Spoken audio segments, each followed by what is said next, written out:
Hello and welcome into Cubs on Deck. I am one of your hosts. My name is Greg Huss, and today I am joined by what will be soon both my co-hosts. But for right now, it's just Greg Zumach. Greg, how's it going, man?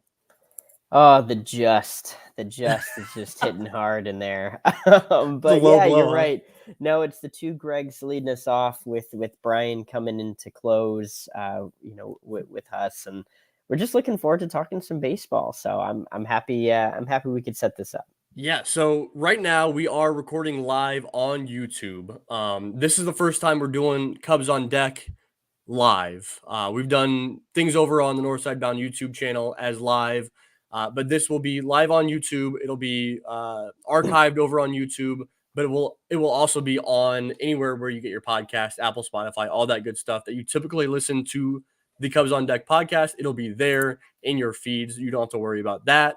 And then also as we're kind of going through this, I want to be very cognizant of like making sure that we're not doing anything that won't be understandable through a podcast feed that where you're not watching on YouTube. So yeah, we kind of put out earlier this week a call for questions, having people join us live in the YouTube chat. Send in your questions, anything Cubs prospect related. Greg Zumach and I will answer now. Like we said, Bryan Smith is joining on at about the half hour mark or so. He'll join us maybe 20 minutes, half hour mark. YouTube will have a little bit of overlap, and then it'll be me and Bryan right now at the end of the show. So yeah, we'll answer any questions you guys have about Cubs prospects. Send them in the YouTube chat. We'll answer them here live on the show. But in the meantime, while we're getting some questions sent in, I see Stephen Monk says that it was 80 degrees in Mesa today. Wow, it was like 30 degrees and pretty gross here today in Central Illinois. So that's fun. But I know there's a lot of prospects down in Mesa right now. We've seen our photographer, Rich Biesterfeld, doing his thing down in Mesa, taking photos of all the 60 plus prospects that are down in camp in Mesa right now, which is super fun. But I think that as we're getting some questions thrown in here, I think we should probably lead off by talking about MLB Pipeline just dropped their new top 100 this past week. And so we might as well kind of throw in some conversation here at the beginning about that top 100 because the Cubs saw 7 guys, which was the most in all of Major League Baseball, crack MLB Pipeline's top 100 with Jonathan Mayo and Jim Callis. So, Zumach, what was your big takeaway from those 7 names? So the seven in general, right? Like just getting seven on a top 100 is really big. And for anybody tuning in here, obviously the caveats apply, right? Like what matters most is major league impact. Okay. Right. Like, but this is a prospect channel. This is what we're talking about. And so if we're going to be excited about something, it's national recognition of an ever improving deep system. And so, 7 top 100 guys is not something to sneer at. It's not something to make a comment of waiting for something. It's really impressive. The one that surprised me a little bit about it, and we're kind of splitting hairs here, but the one that surprised me a little bit was James Triantos. I'm a big Triantos fan. I was surprised that he was in the 70s. I think that was really cool. I had him kind of on that cusp of maybe making the top 100. Very excited to see him on. 73, I believe it was. Awesome. 73. Very impressive. So, again, it's seeing them takes the next step, but like that's really, really, really good national pub for a group of guys. And Ballesteros probably isn't that far off either. Yeah, and I know today is James Triantos' 21st birthday, as Rich Biesterfeld points out. And yeah, I think that it's funny because knowing how excited Jim Callis has been about James Triantos over the past couple of years, I think it wasn't incredibly surprising to see Triantos break that top 100. But you're right, it's the fact that he was in there at 73. That's no joke of a ranking, right? I mean, Kevin Alcantara is ranked number 65. So he's just a few slots behind him there. So that's fun. That's fun to see Triantos there for sure. Yeah, I mean, we just saw the Twins and the Mariners execute a deal where, and this isn't always the same thing, right? Like you can't just take this number and be like, well, that guy's the same equivalence as this guy. But we just saw the Twins and the Mariners execute a trade for a guy right about Triantos's range. and for, really quality major league talent. I'm not saying the Cubs should do that or anything, but like, this is where you have that deep system and you can make a lot of really interesting moves for your organization. Yeah, absolutely. So I guess because this is going on an archive version, this is going on podcast platforms too. I'll kind of run through real quick. Picaro Armstrong was ranked 16th overall. Kade Horton was listed at 26. Owen Casey was 47. Michael Bush was ranked 51st, which is still fun to see. Matt Shaw was 54, which I know some people were a little bit disappointed it wasn't higher, which I think it's crazy that he was just drafted last year. And we're already seeing seriously. him pushing top 50 prospects in all of baseball. As I mentioned, Kevin Alcantara 65 and then Trianto 73. So yeah, I mean, I think that it's a lot of the usual suspects. It's cool to see Owen Casey continue to be ranked as a top 50 prospect in all of baseball. I know that there's been some platforms out there that have been really excited to do that. I know Just Baseball is one of those places for sure, but it's good to see MLB Pipeline, the establishment that is Pipeline, kind of ranked Owen Casey there as well. So, all right, you want to go ahead and get into some questions? I know we have them piling up here already. All right, Yeah, let's so do it.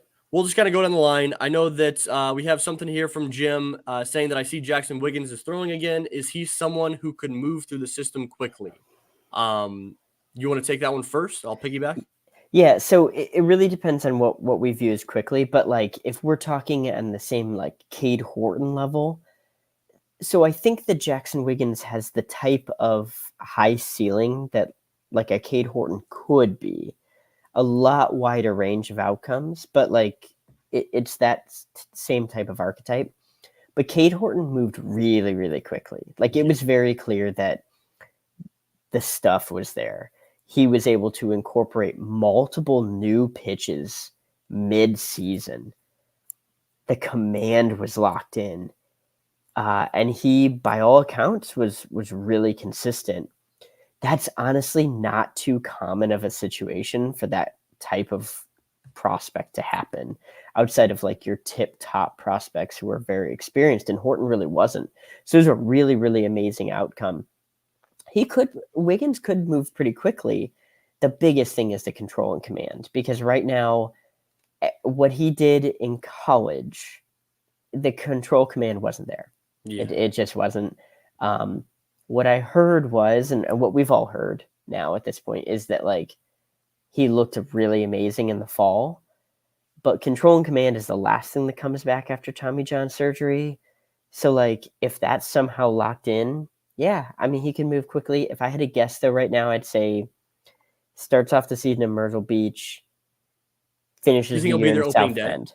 Do you think he'll be in Myrtle Beach opening day? Because I kind of think he'll be in extended. Yeah, I'm leaning more towards extended. Yeah. But like Myrtle is at least warm, and so maybe. Yeah. And he had surgery in January, February. I think it was February. Mm-hmm. But teams are kind of waiting about 16 months. Yeah. So yeah, it's about 50-50 on that. But like I think whenever he starts in Myrtle. If he finishes the year looking good in South Bend, honestly, great year. A great year. Yeah, that's kind of my thinking too. Is like we shouldn't expect anything higher than South Bend this year, and that quickly moving through the system doesn't start this season. It starting in 2025 once he's got his feet under him a little bit better coming off of surgery and all that good stuff. So yeah, I mean, I think that he's not necessarily a one year per level type of guy, but I don't think that we should expect much quick moving in terms of like multiple levels or a lot of innings in multiple places this year in 24. So not a prospect question, but our guy Full Count Tommy, which Greg has the better fastball shape? I can say probably not mine. I don't know how yours is. But mine's not so hot. I don't know. You're muted over there. You're muted. I'm rocking probably that like 72 mile per hour if I'm lucky, but I'm gonna have that relative cut on it. There you go. You're a cut ride guy. I'm a cut ride guy, and that ride is gonna just ride straight into the bleachers with just a mammoth home run, but it's gonna look good from my end. So yeah. We got a bold prediction here saying Jefferson Rojas will be the top prospect in the Cubs system in 1 year. They said it's a bold prediction. I think it's less bold. I don't know. It's interesting, right? I think that Yeah, it's it's interesting that fun. he was not listed in the top 100 for MLB Pipeline. I know I have him as the, I believe, fifth ranked prospect in the Cubs organization. I had him 6th, so Yeah, yeah. and so I think that as far as Jefferson Rojas being number 1, you figure he's still a teenager. He'll be in high A this year. If PCA and Kade Horton both graduate, I don't think Owen Casey and Kevin Alcantara will. So he would have to hop those two outfielders, and that's where the Yeah. challenge is. And I think that I don't think it's out of the question to think that he could do that. I think that that's a possibility for sure. Um, but yeah, I'm down for it. I think Rojas is number 1 come this time next year. It wouldn't shock me, I guess is moral of the story for me. Yeah, I mean, maybe this time next year. So obviously, a lot of it depends on if the Cubs make some moves, right? Like if I'm not advocating for this, but like if the Cubs move like a Kevin Alcantara who could really pop, or an Owen Casey who could really pop in the deal, all of a sudden those guys aren't there. Maybe Matt Shaw really does force his way up to the major leagues, and then all of a sudden you just start trickling down things. From a maybe not like the best overall prospect, one of my like hot takey, but maybe not so hot takey takes was going to be that Jefferson Rojas is like a top 60 overall prospect this year. Yeah. I think close to midseason to the end of the season he could be. So Yeah. Rojas Yeah. is awesome. I was going to say, I think that midseason, that's not out of the question to be a top 75 guy midseason. I mean, if he comes out and performs the way that he did last year as an 18-year-old in Myrtle Beach, and he does the same thing as a 19-year-old in South Bend, it'll all he needs to do is kind of prove that it's not a fluke. Like prove that last year was not very fluky. And if he does that in the first half of the year, then I think midseason list for him is something that we should expect. Yeah, so really quick, and I know Greg has said this multiple times as well, so I would just echo his thoughts on there. The Midwest League in the spring is a hard league to adjust to. Yeah, that's And true. so just for any hitters, like we saw Owen Casey absolutely rake once you get to May. And it wasn't just the cold weather, like he actually made a tangible change and then boom, he was awesome. But like that was really, really hard that first month. We've seen a lot of guys really struggle with that. It's good to struggle and adapt and move past it. So, just let's see where he's sitting in June, because I think he's definitely got that potential. I was gonna say, I feel like with Rojas, I mean with any prospect, we talk about let's get this guy out of Myrtle Beach because it's tough to hit in Myrtle. But like we're not saying let's get this guy out of Myrtle Beach and play in 20-degree weather in South Bend. Like playing in March, April, and even like May, sometimes in South Bend is not any better to hit in than playing in just like the tough ballpark and tough league that is Myrtle Beach. So I don't know. It's the same in terms of the difficulties for him hitting coming up here soon. We have a question from John Clay saying, asking if there was a significant gap or a significant dip in Ben Brown's stuff as the 2023 season wore on. He's dropped on prospect list, and I'm wondering if there's anything to it. I'll kick it to you first.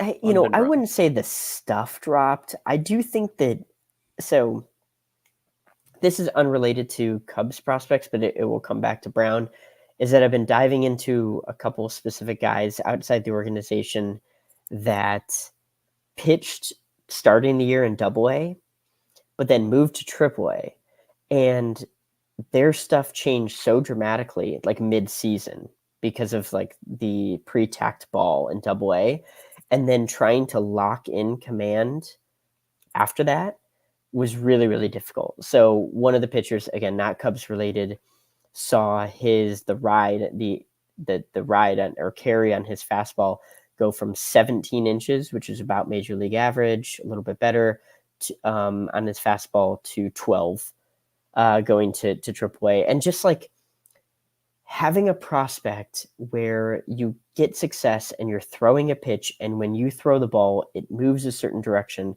and then you go up a league and it's no longer moving that certain direction is really, really tough. And I do think that part of that happened to Brown. So I wouldn't say his stuff was worse, but his command was it was different. Mm-hmm. And part of that I do think is just because of things were moving different on him. The automated ball strike zone was kind of tricky too. I think a bit of a mulligan. I still really like Brown. I think he's still a starter prospect to me, but I do at least understand maybe some of the shine wore off, and so now we're kind of just waiting to see who the real guy is. I mean, remember how high we were on him in midseason last year, right? So Yeah. for me, it was the command that Ben Brown kind of lost, and Greg, you just kind of like hinted at why that happened with the change in ball and change in automatic strike zone. So that was why he was walking more guys. And I think that a lot of like where he was ranked on the back end of top 100 rankings was because people believed in him as a starting pitcher. And that was because he had the command to go deeper into starts and to kind of utilize his fastball in any which way that he wanted to, right?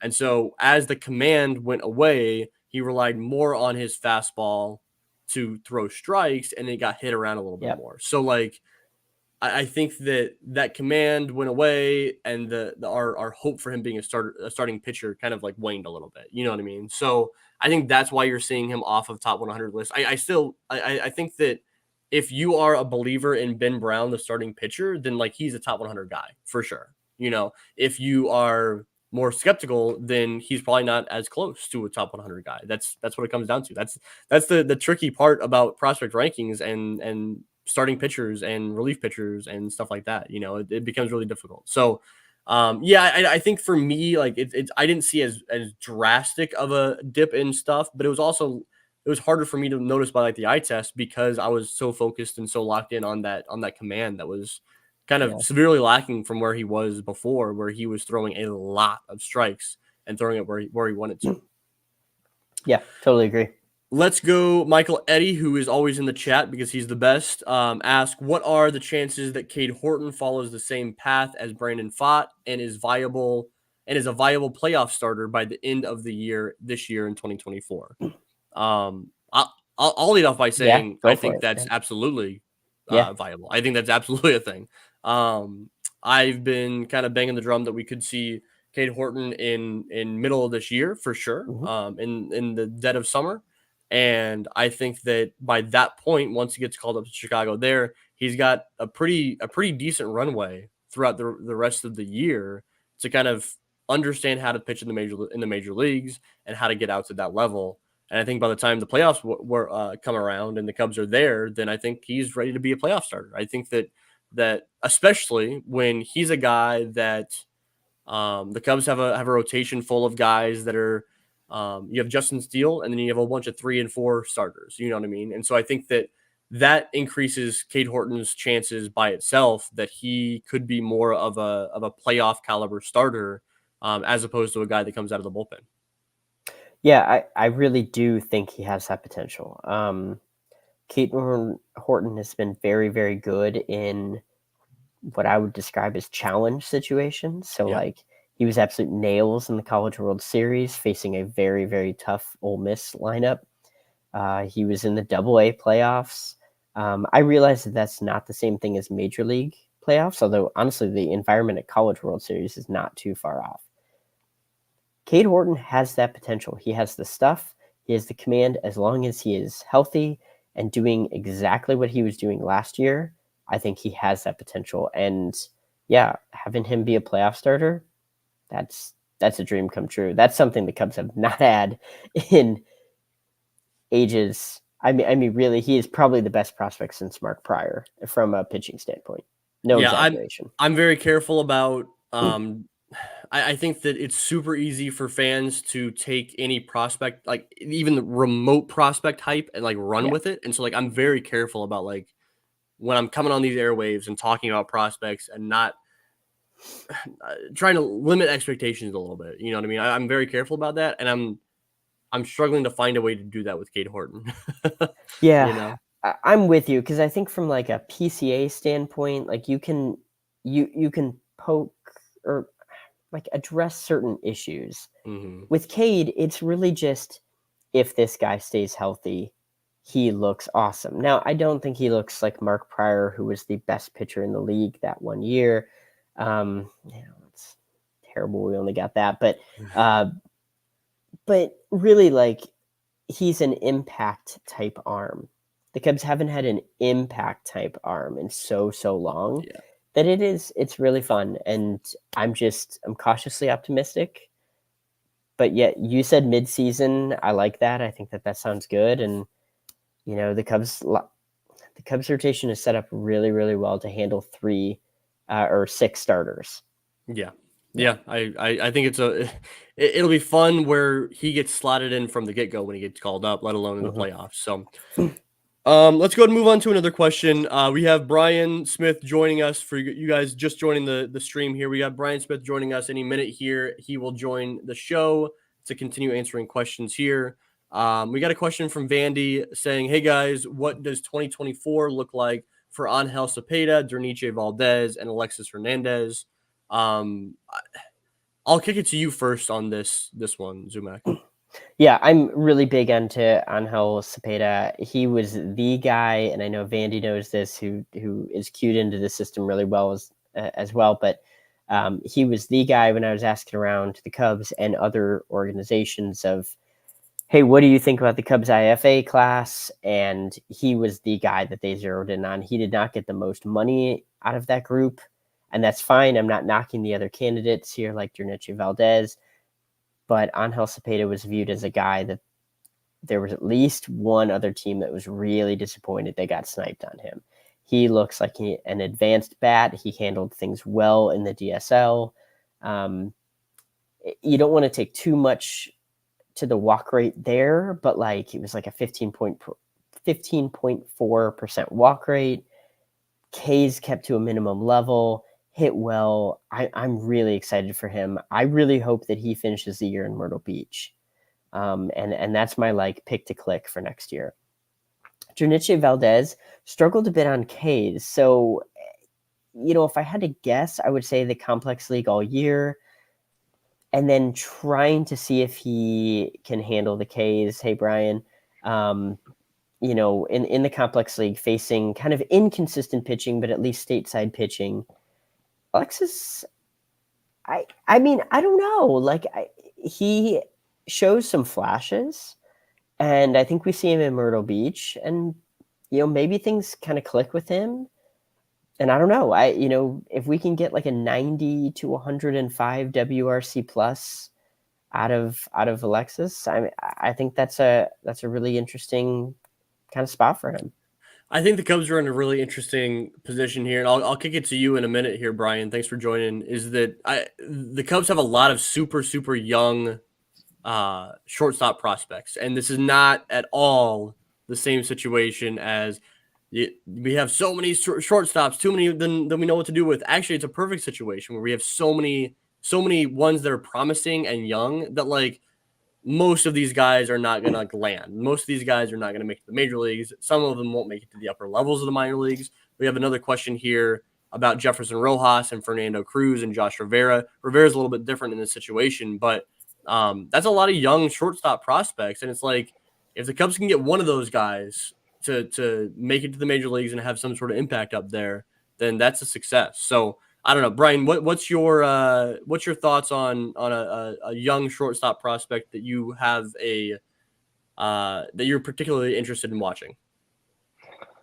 Yeah, I mean, I think Josh Rivera is just a really interesting one for me this year, just because I'm so curious what advancement he shows. Like where he shows he belongs in the minor league system is really interesting. I think, there were Cubs people that thought that like he would move really fast. I think if he was drafted by the Angels and it was the same people drafting him that the Cubs were drafting him, like they would have put him in Double-A right away.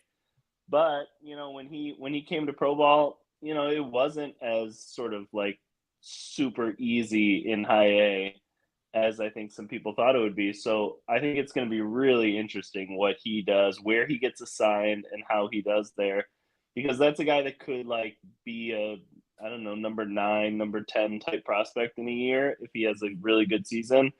Or it could be one where, if he were to go to South Bend and it not look great, then he's probably not, as much on the radar next year with all these other shortstop prospects. So he's one that I'm particularly interested in, just out of like curiosity more than anything else. Yeah, I think that with all of these guys, I mean, I kind of mentioned, I kind of hinted at it with them being so young, but like I'm looking at like Fernando Cruz and even and Cepeda and Derniche Valdez that have not even made their stateside base like playing in games debut yet. We've seen Cepeda and Derniche Valdez in Arizona from pictures from Rich, but they haven't played in games there, you know. So like I think we always have to be very, very like cautiously optimistic about these prospects coming up from the Dominican Summer League and how they perform up there. All right, let's get we'll probably have a couple more questions, maybe one from you, Zumach. Let's get into this question from Banks, asking who do you think will be the starting opening day South Bend infield? So you guys want to workshop it here? So I think that yeah, I mean, if we go from Myrtle Beach at the end of the year, we definitely feel like Brian Calmer and Jonathan Long. Yeah. You know, whether those are first base and third base. I mean, really, when we're going to name a minor league infield, we're probably going to give like 6 names because, you know, they're going to be job shares and stuff. So, so those guys see time at those positions plus DH. So those are 2 of our 6, I think, for sure, right? Mm-hmm. Rojas. Yeah. And then Rojas up the middle. Yep. At probably at shortstop. Pedro Ramirez ended the year in Myrtle Beach. So he probably gets a spot. I know that Pedro was playing a lot of third base last season.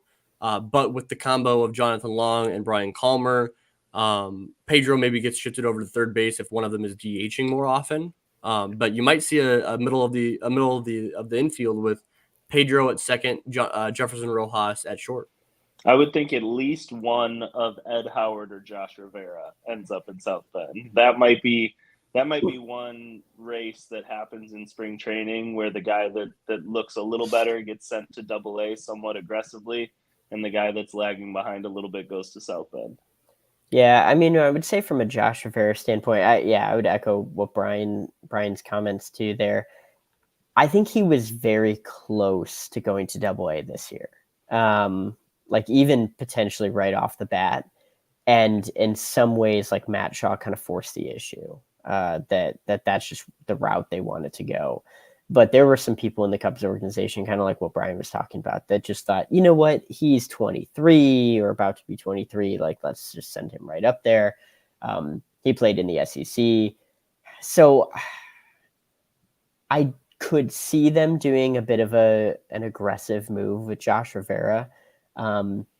Ed Howard is a tough one because I don't know if they want to like sink or swim.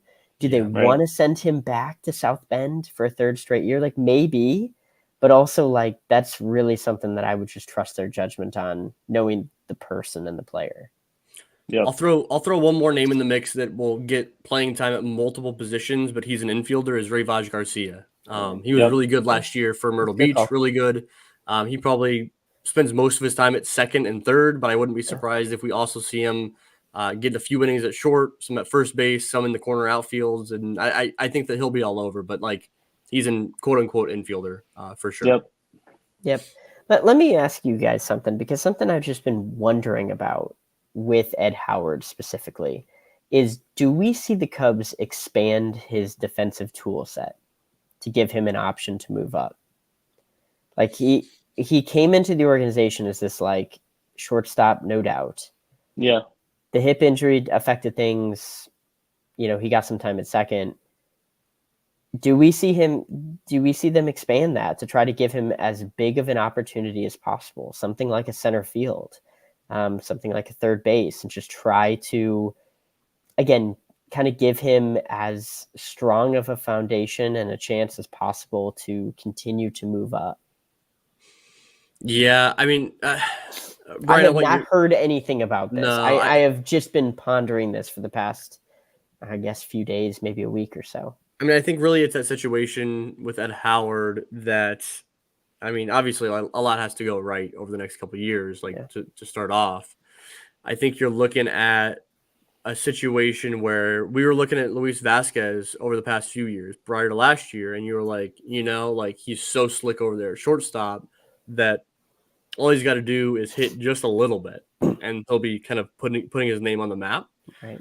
And Ed Howard is not as good as Luis Vasquez. It wasn't as good as Luis Vasquez at shortstop even before the injury. And still is not as good as isn't as good as Luis Vasquez now. So then the conversation becomes, okay, so like is Ed Howard more likely to continue to climb up the ladder based on defensive skill if he is really, really good at shortstop, or if he's more flexible? And I think now my answer is probably if he's more flexible. I hadn't really considered this question until you just brought it up, but I probably lean towards the flexibility route as opposed to just like locking down and being incredible at shortstop.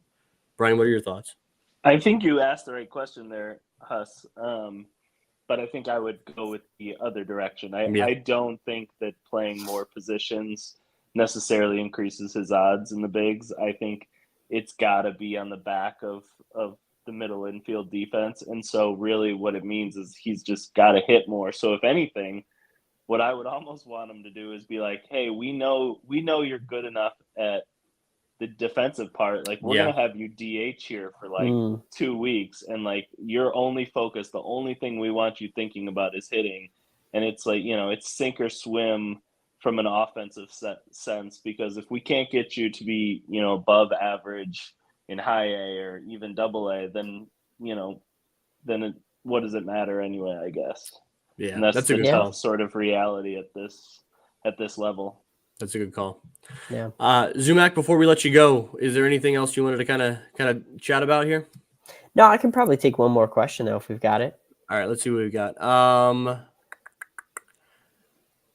We do have a question real quick. Michael Eddig asking when our prospect draft is. I want to know who the next Jefferson Rojas is. We'll do the prospect draft here before the season starts. We'll do an episode before going through, and in all three of us will draft our own prospect team and get you guys to vote on who had the best team. That was I had a blast doing that. That was one of our one of our first episodes, but that was up there with one of the first episodes we did, and I had a blast doing that last year. It's loosely scheduled for sometime in February, I think we could say. That's a good call. That's a good call. Here's what your last question will be, Zumach. We'll cover this one from William asking, what was your first reaction when you saw Jackson Ferris was in that trade for Michael Busch? Please give us any other thoughts on the value of both sides of that trade. So I'll kick it to you first, Zumach, and see what you think about Jackson Ferris. Yeah, I mean, I was a little surprised. If I was operating in a vacuum, making these decisions for the Cubs, which obviously I'm not, I felt like it might have been, I would have viewed it, and the way I viewed it at the time, right? This is first reactions, was trading him a year early. Just because I really thought like Ferris was going to kind of pop the next year. And that's probably like my lingering feeling on it. I think Zaire Hope is a great kid, but I was also understandable of his inclusion in that deal. I think the Cubs weighed, getting value in 2024 versus maybe value in 2027, 28, 29 type of a situation. And so I totally understand that standpoint. It felt like at the time moving Ferris was about a year early. That being said, Ferris had a really wide range of outcomes. And I don't think he would have flamed out by any means, but we might have been sitting here a year from now with the same kind of command control concerns where the stuff looks really good, but you're starting to view him as a little bit more of a bullpen piece, albeit like a really nasty kind of arm. And so then at that point, do you get a guy of Michael Busch's kind of equivalent value? If I was operating in a vacuum, like I both like what the Cubs did, which is prioritize 2024 through 2023 production versus 2027 through 2033, something like that. Mm-hmm. Yeah.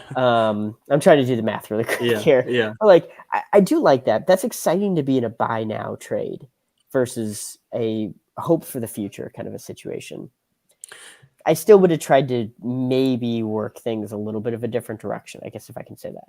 Yeah, I think that we covered this a little bit with our last episode, but it just feels like the trade feels so Jed, right? Like it feels like so Jed to like go with like the safer bet in terms of Michael Busch, like knowing what you're getting. We talk about like different outcomes for prospects and their like major league career, like like Jackson Ferris could be this, he could be a number 2 starter, or he can be nothing, right? This is a unique situation where like we don't know what Jackson Ferris is going to be next year, right? So like I'm with you. I'm with you 100%. And that like this time next year, he could have been like a major trade, like gotten back major quality in return for a trade. But also, you're right. Like if he did the exact same thing, but a little bit worse next year, like all right, well then I don't know what value does he have as a trade as a trade piece then? You know, so like wide range of outcomes just 1 year from now. I don't know, Brian. You have anything else to add to that? Yeah, I mean, if Jackson Ferris has a really good 2024 season, it probably looks a lot like the season Braylon Marquez had before his shoulder injuries happened, right? And so if we think back on that, and I'm not saying anything what that means about Jackson's long-term future, but what that shows, I think, is that these pitching prospects can vary so much, and I think the Cubs are definitely aware that trading Jackson might haunt them in the long run. But they also know that there's a really wide range of outcomes and that you would rather trade a player a little too early than a little too late when they have value that can help you to the level that Michael Busch is going to help them. So, yeah, I mean, I did an AMA from the airport like a month ago, and somebody just sent me a tweet that I didn't even remember sending where somebody asked me, who's the one player you don't want the Cubs to trade this offseason? And I said, Jackson Ferris. I was like, it's funny that I said that, and I didn't even think of that on the day of that trade, more just out of curiosity about, learning about Michael Busch and stuff. But, yeah, I mean, this one could hurt. There's no doubt. And, as guys that have a lot of joy in watching these prospects start, and thinking about their different possible futures, like Jackson's one where it would have been really cool to cover him as he was, like, dominating Double-A in a year or two. I will say, just as if I can jump in, Yeah. Greg, too, that like I'd echo all that Brian said, but it is really interesting how transformative that 2022 draft could be, where you were able to take Horton early, which was a move that surprised a lot of people, and obviously you never know how that's going to turn out, but knock on wood, it looks pretty good. You were able to use those savings for a Jackson Ferris and effectively get like a Michael Busch. If you could have looked at that on the day of the draft and said, we're going to take our 11th rounder in 2023 and we're going to take our second rounder here and we're going to turn him into a top 50 overall prospect that can play in 2024. I mean, I think there would be people in the organization doing cartwheels. Now, maybe not the scouting team who, spent all this time devoted to him, but like, that's really incredible pull. That is what like the best organizations at scouting and identifying talent will find. And they're able to make that move because that's also the 2022 draft has a lot of other really interesting dudes in it. So not Jackson Ferris level, but I would say kudos to the scouting department and the player development staff, because you can make, dice rolls like this. Yeah, I agree with everything you guys said. You make my my job easier. I don't have to add anything. So, Zumach, you want to plug yourself before you take off? I always like to plug myself. What can I say? You can find me at whatever we're calling Twitter or X at Ivy Futures. I'm on a few of the other similar type platforms. Also, having some really good discussions on the 1060 West Discord, which I'm on with Brian, and Greg's on there as well. A lot of really good discussions about that. We talk about Cub stuff, not Cub stuff, other teams, other Chicago sports, but definitely a lot of, as you can tell from the title, 1060 West. If you ever want an invite to that, please reach out to me. You can find me again at Ivy Futures, and I'm happy to send a link your way. Appreciate it, dude. All right. Have a great night, guys. Talk some good prospects. Sounds good. We'll talk See soon. you, buddy. All right. That was a little mid episode ad read, basically just for dedicated to Greg Zumach. So but we're back down to 2. How's it going, buddy? It's going good. Thank you for letting me join in late here. No, this is good. This is good. So we got plenty of questions still to go through. Honestly, like way more questions than I expected we would get. So I'm hoping to get through as many of these as possible. We'll see how it goes. We'll start off. We have a question about Owen Casey. How is Owen Casey's fielding? Where is he going to end up in the majors? I'll lead off by saying that Owen Casey's defense I thought was significantly better this year than like what it was the year before, and I thought that that the year before was better than the year before that. I think he's getting better in the outfield. Is he like a plus outfielder out there in right field. Like, no, I don't think he's that. He does have a plus arm though. Yep. He's a good athlete. He is getting more comfortable in the outfield. Could he play the outfield at the major league level if there's an opening out there? Then I think he absolutely could. Where he's going to land is a different question, but I think there's still some time to sort all that out in the meantime, don't you think? Yeah, I mean, when Owen first joined the Cubs organization, he ran. He looked so strange when he ran. I think he was really stiff. I think he got big quickly, probably quicker than like, a teenage body is meant to get just like big and strong. And it was just a little awkward there at the beginning. And so I think a lot of people thought then early on, like, this is going to age to first base. But what has happened, I mean, last year, when the regular season started, he had so much more agility than he'd had when he first joined the organization. I know that, like, flexibility, like strength through flexibility, it was a really important piece of what the Cubs did with him. And, I think it did probably help out at the plate, but way more it helped in the field. And he looked like he could handle it. I think one thing that'll be really interesting this year, I bet they give him a lot more of a look at in left field. That's something they haven't done a ton of, but as you're starting to expand his versatility a little bit, you have to get him used to seeing balls off the bat go into left field. And that'll be really interesting because, like, if you get that arm in left field, that'd be really cool. Obviously the Cubs feel pretty good about their left fielder right now, but you could move things around there. You never know when an injury strikes, things like that. So I think, the next couple of years, I think right field will be okay. Is he going to Yeah. be a plus defender? Probably not. But I don't think he's going to absolutely kill you out there. And then we'll just see how that body ages. That's the big thing right now. I think it's also important to remember that I think that while there is a chance that we see Owen this year in Chicago in 2024, I think that like I think the Cubs can afford to have him spend the year in AAA.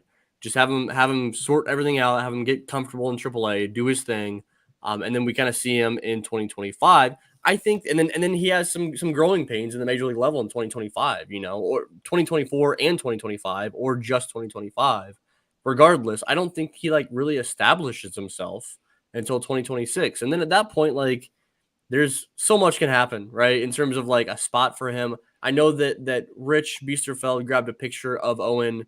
He was playing some first base. He saw him playing some Yeah. first base down in Mesa right now, and I guess I look at that in two different ways, right? I think that's been a question that's been asked so many times. Can Owen play first? Can Owen play first? Can Owen play first? It's like, yeah, like I just wanted to see him continue to try to improve in the outfield. I'm curious to see if he ends up playing there at all this season. I think it's one thing for him to have a glove on and taking ground balls in Right. Mesa in January, and it's another thing for him to be playing first base in Des Moines in June. Right. And so we'll see what they do as far as that goes. I think it doesn't hurt to throw him out there a few times, and just see or at least work with him before games and stuff, So Yep. in terms of position, I still, even though he's closer to the major leagues, there's time. There's time to sort out where he will ultimately be. Unless he just crushes AAA, and then let's see that boy. Let's see that boy hit balls to the Wrigley Field gaps. Exactly. I know we do have another question about. Yeah, here we go. Donnie asked if the Cubs signed Bellinger and he's in center field with Bush at first base. Where does that leave PCA? Des Moines. Yeah, it leaves him in Des Moines until he hits his way out of Des Moines, and then he comes up to Chicago, and then you can do whatever you want in terms of kind of making the lineup work. I think that at that point you can put Bush at DH, and you can have Belly at first, and you can have PCA in center. You can move Seiya to DH one day, move Belly over to right field if you want to, and have PCA in center. Or if Belly doesn't want to play right, then you can keep him in center and have PCA play right. I think that there's a variety of ways of making it work, but I think you're right. Like right out the gate, if they sign Belly, I think that PCA starts the year in AAA Iowa, which is fine. I would also add, I wouldn't just assume if the Cubs sign Bellinger that means that they view that he's going to be the center fielder in 2024. I think, agree. I don't think that Michael Busch has just the lock on the first base position for the 2024 Cubs yet. I think they're really curious what that's going to look like in front of Craig Counsell in spring training. I think they're going to try. I think he's going to play a lot of third base in spring training. Michael Busch, I'm talking about. I think, the DH position is still sort of an open question. So this stuff is going to move around still. I think even if Bellinger and Busch make the major league roster, there still probably is a chance for Pete to do it if Counsell just really likes a certain setup. If he likes Michael Busch at third, then I think we could see it. If it's first base or nothing, then it's more likely Pete starts in AAA, which is probably where he's going to be. We have another major league but prospect related question, which is kind of, I don't know, dude. I feel like I don't remember. It's been a while since we've had this much overlap in terms of like prospect talk that drastically impacts the major league level. I Right. feel like a lot of times it's like very like, all right, we got major league talk and prospect talk. And as far as like this podcast go, it hasn't really like impacted what we talk about on this podcast. But now I feel like recently we've had a lot of talk between PCA and I think Mervis last year, and the Jordan Wicks and Palencia and Luke Little. There's been a lot of talk where we can kind of merge prospect into major league talk, and it's kind of I love it. I've been enjoying it. John asked that there is a 40-man roster crunch coming because of the Hector Neris signing. What with the rise of the outfield prospects and a potential logjam at the major league level, could this be the end of the line for Brennan Davis? I'll point out like there aren't any like super obvious DFA choices right now for the Cubs. I think that Brennan Davis is obviously an interesting situation. Caleb Killian is probably on that kind of short-ish list. Michael Rucker. I don't know, man. There's not a whole lot of like very obvious choices as far as DFAs go, unless they get creative and do some trades. The Cubs made a very interesting / I would say odd choice to protect 3 guys from the Rule 5 draft this year. I thought it was going to be 1 or 0. And it's one of those things that like we don't think about much when it happens because it's the beginning of the offseason. We got everything in front of us. These next couple signings, we're going to feel it because the Cubs added those guys. Now they're full on the 40-man. So now it's not like when a guy gets DFA'd here, Hector Neris is the reason that guy got DFA'd. Yeah. The reason that they're full on the 40-man is because they added 3 guys that they didn't necessarily have to. So they chose like the odds that Bailey Horn gets drafted in the Rule 5 is too great a risk that down the road here, we're going to have to DFA someone. I don't think it's going to be Brennan Davis yet. I think they really are going to want to see what he looks like in camp and, just see at the start of the 2024 season, can he get some momentum here before they make that decision? I would guess that it's probably a pitcher. One of those, they have a lot of sort of like depth optionable arms at this point. Probably too many. They can probably, get rid of one of them and still feel like they have the bullpen depth. I'll tack on a question to this. What are your thoughts as far as like what we can expect from Brennan? Like what we should not can expect, what we should like set our expectations for Brennan Davis this year? Because somebody reached out to me on Twitter, I think earlier this week, and asked that, and they go, where should our mind be with Brennan Davis entering 2024? And like that is a tough question. I'm sending it your way because I don't know how to answer it. I think that like my answer was like a healthy season where he's like puts up average numbers. Like that's a success in my eyes for this year. I mean, there's 2 ways to answer it. There's the like empathetic way where like as we've talked to Brennan, we like Brennan, we root, we like deeply root for him. And so like in that way, I would answer it like you did. Like if he can be healthy, but man, like being on the 40-man roster, it's tough business. Like if he doesn't have a pretty good season here, he's just not going to be in the Cubs organization. He's going to get crunched out. That's just the nature of it. So, it's one of those really tough realities where like I wish the runway was a little longer and we could get a little further from these injuries to see what's there in his game still.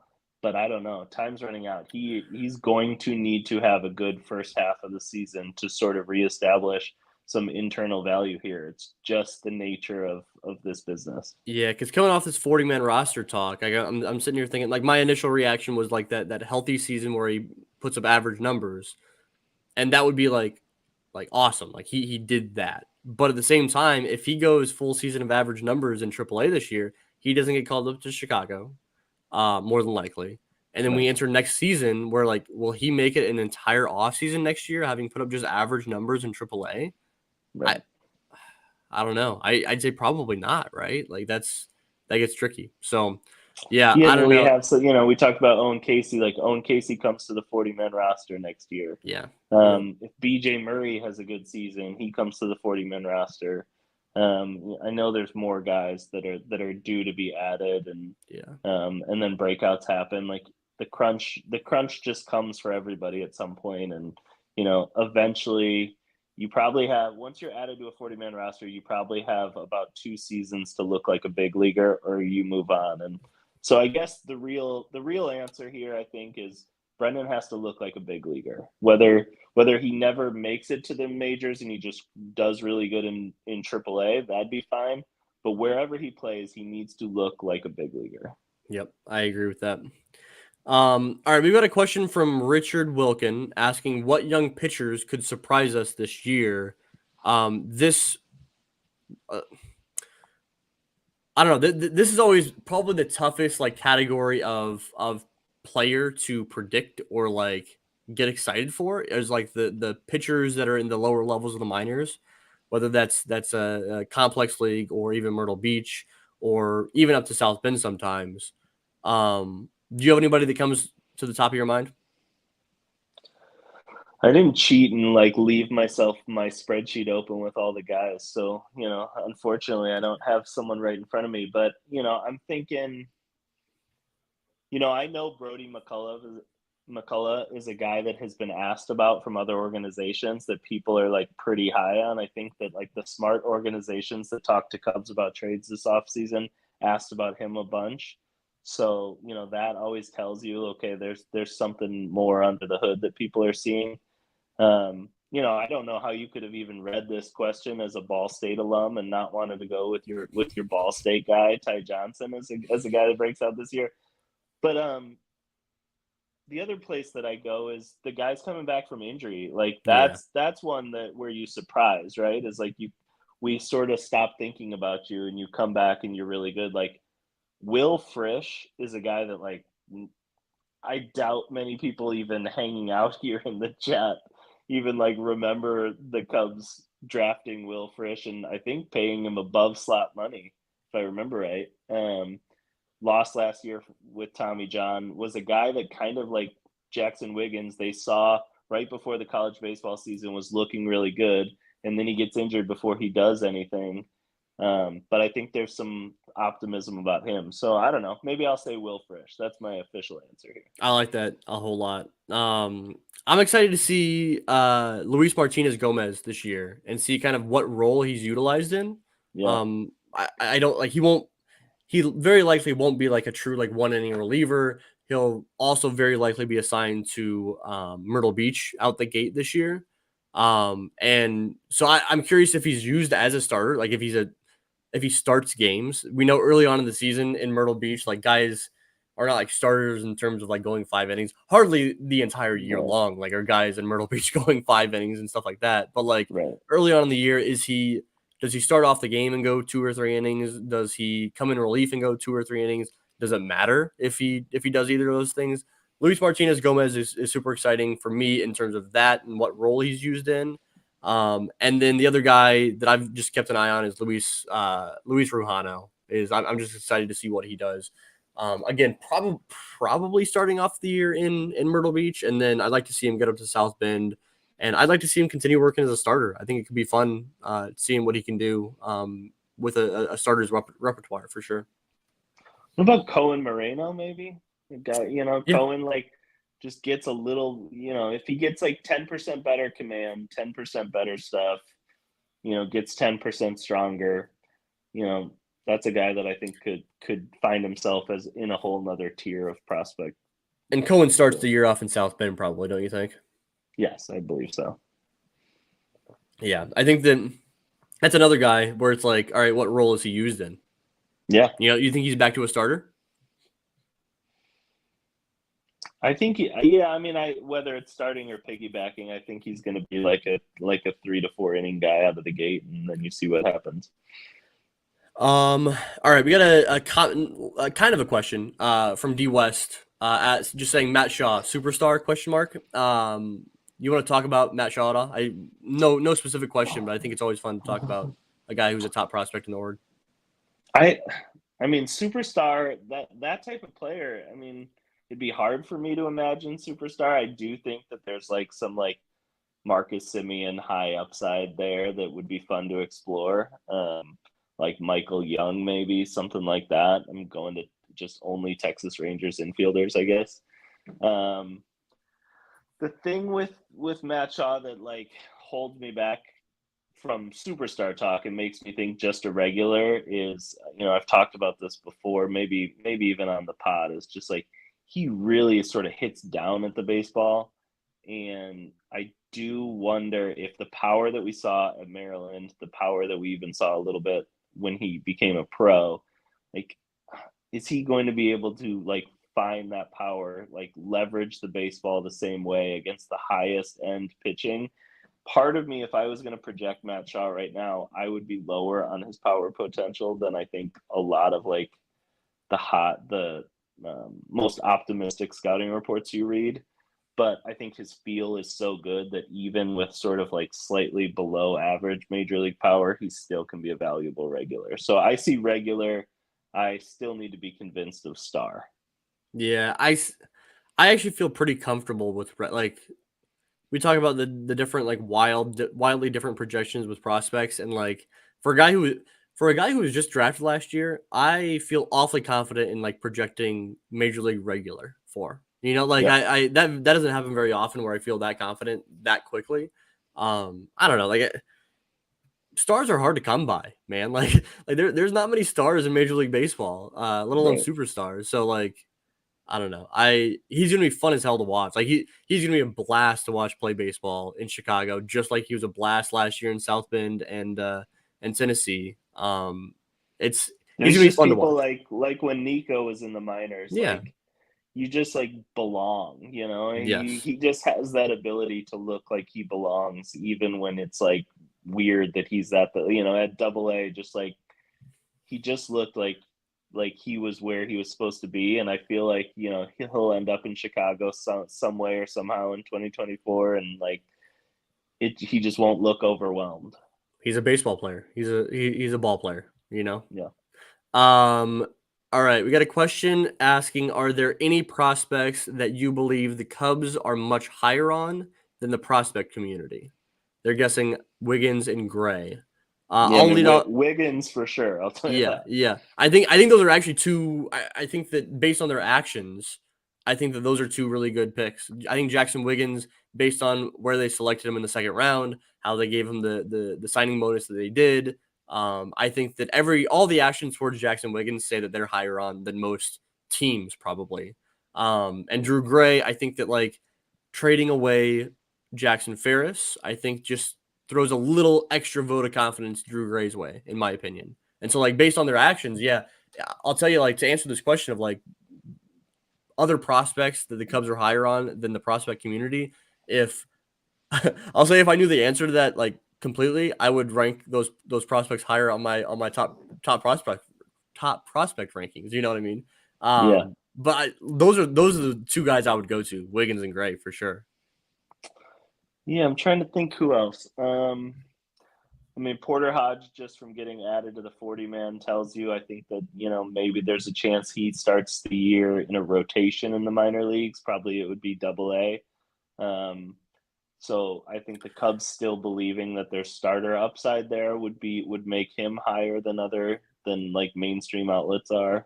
I think we've talked about it before. What the addition to the 40-man roster is always like it. I feel tripped up by Ryan Jensen in the past, right? Yeah. I feel tripped up because like with Ryan Jensen, I was not on the Ryan Jensen bandwagon. And then I jumped on the Ryan Jensen bandwagon. And right when I was ready to jump back off, the Cubs added him to the 40-man roster. And I was like, Yeah. wait, okay, hold on. Like, maybe the Cubs believe in this guy more than like I thought. Like, maybe I should believe in him more again. Stay on the bandwagon. And then he had the shortest leash ever. And then he had the shortest leash ever. And then he was then he was gone. And so, like, that just, it confuses me with Porter Hodge and even Bailey Horn to a certain degree. It fits more with Porter Hodge than Bailey Horn. But, like, I don't know, man. I was kind of the same boat, right? Where I was kind of like, oh, like, Porter Hodge is good. Porter Hodge is fine. And then I was like, oh, like, Porter Hodge is real good. Like, Porter Hodge is terrific. And then I back off, and they added him to the 40-man roster. I jumped him up, like, 10 spots on my offseason rankings when they added him to the 40-man roster a few days before we dropped him. And, like, it just feels eerily similar to what we saw with Ryan Jensen, you know? Yep. I don't know. I'm thrown off by it. I'm scarred by the Ryan Jensen situation. Yeah, I don't know that this team quite knows how they even feel about the Rule 5 draft anymore. Like, it's I don't know. There's some bizarre decisions over the years, including this year. So, like, it's very hard to read too much into that. You're right. Yeah.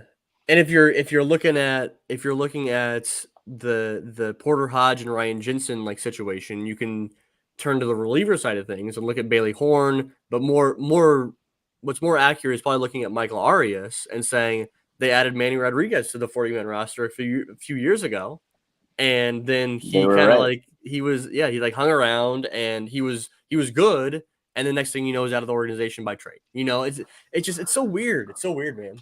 I would say though, they added him at a time where he wasn't on a lot of radars, and that showed they were higher on him. And then he was in the majors like quick. So I actually think that's an example of them telling us like, hey, you're not paying enough attention to this guy. Yeah, that's a good point. All right, let's go to some more questions here. We got a question about Christian Franklin from Vandy saying, speaking of extremely talented outfielders, will the Christian Franklin breakout continue in 2024? I mean, maybe not to the degree that he was mashing last year, but like, yeah, I think that a good version of Christian Franklin is something that I had hoped for and had expected. Versus like that the guy that was injured and struggling early on, you know? So yeah, I think that the breakout continues probably in Tennessee to start off the 2024 campaign, right? If there's a warning flag with him, it's that we're now getting to the AA wall, which is where a lot of prospects struggle, and we're talking about a guy whose breakout really happened like over a 4-week period instead of like a 12-week period. And so this is the type that like often gets to AA and really struggles. So I'm like hanging on to the cautiously part of cautiously optimistic when it comes to Franklin. But yeah, I mean, he was getting better every month. And so I'm really excited to see where that goes because he's got a ton of talent.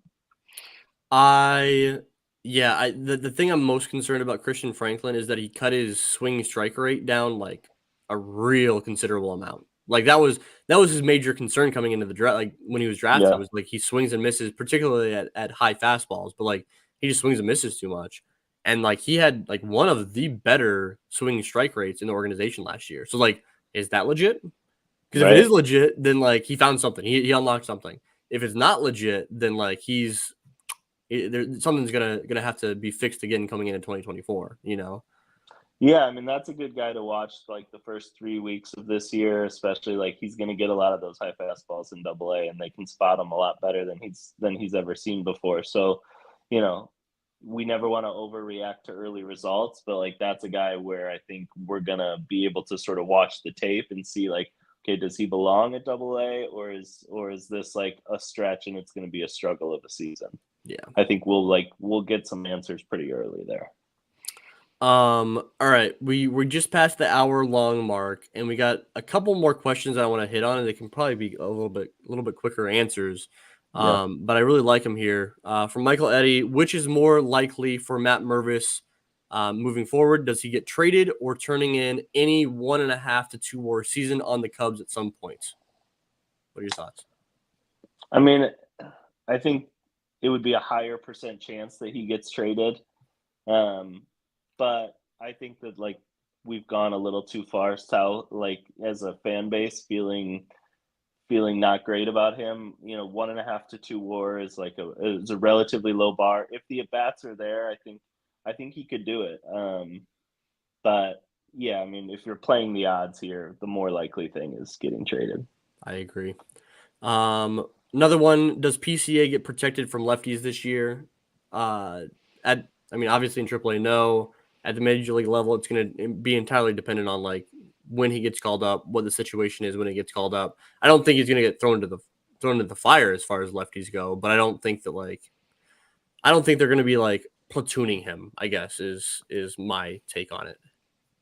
Yeah, I mean, what's Alexander Canario's role this year? Like, is he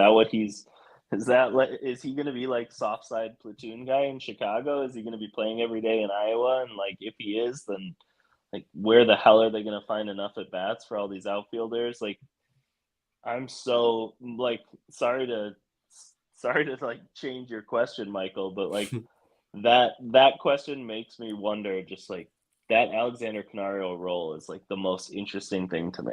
Yeah, I agree with that. We got another one from Michael. Scenario here: who has the higher WAR in 2024? Is it Jordan Wicks or Miguel Amaya? I'm gonna go. That's a fun question. I'm gonna go Wicks.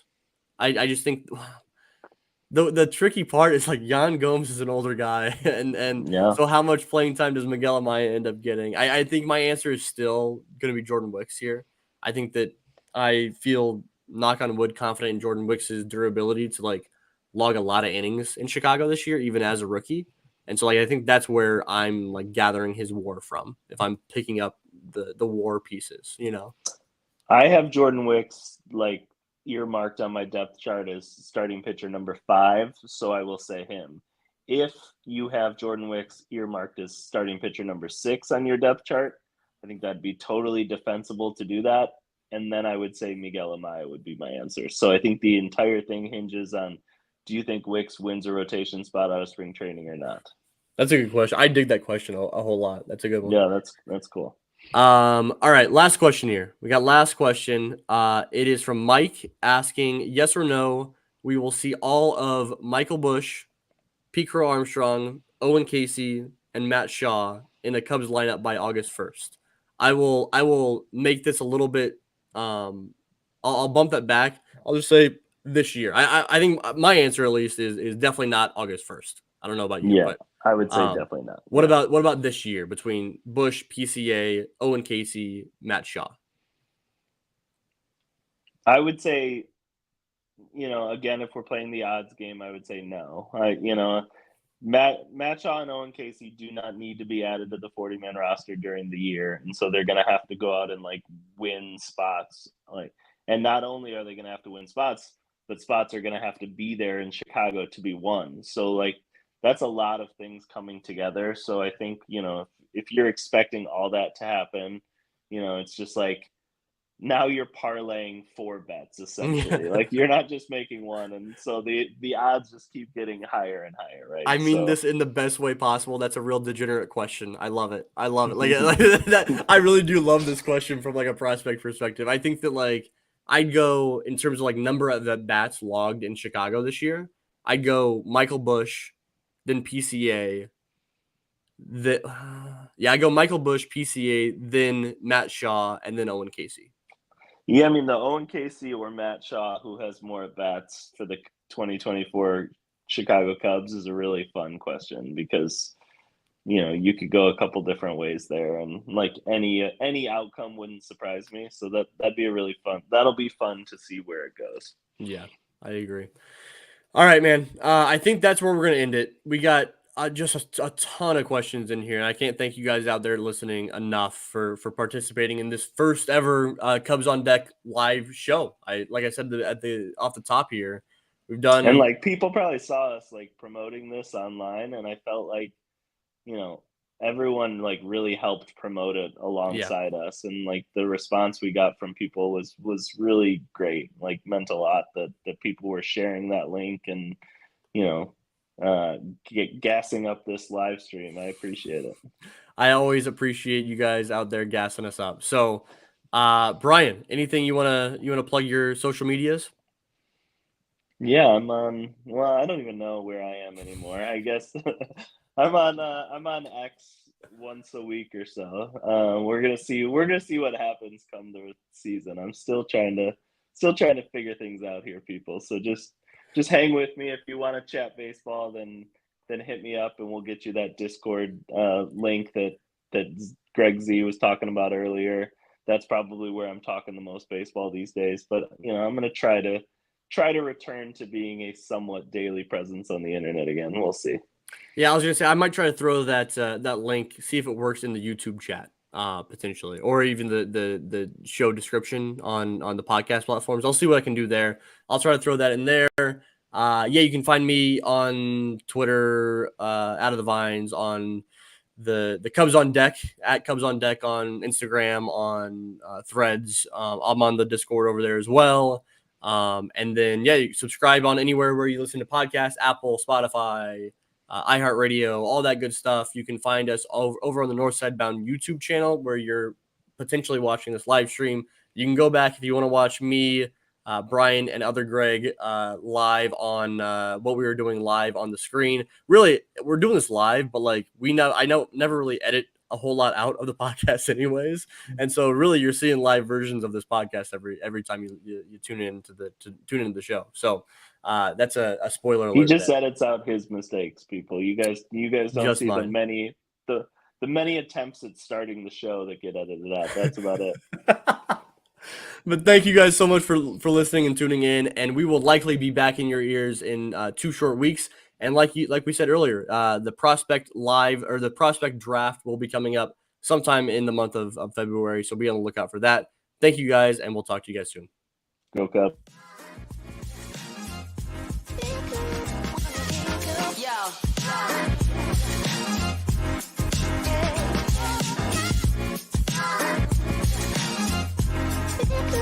Wanna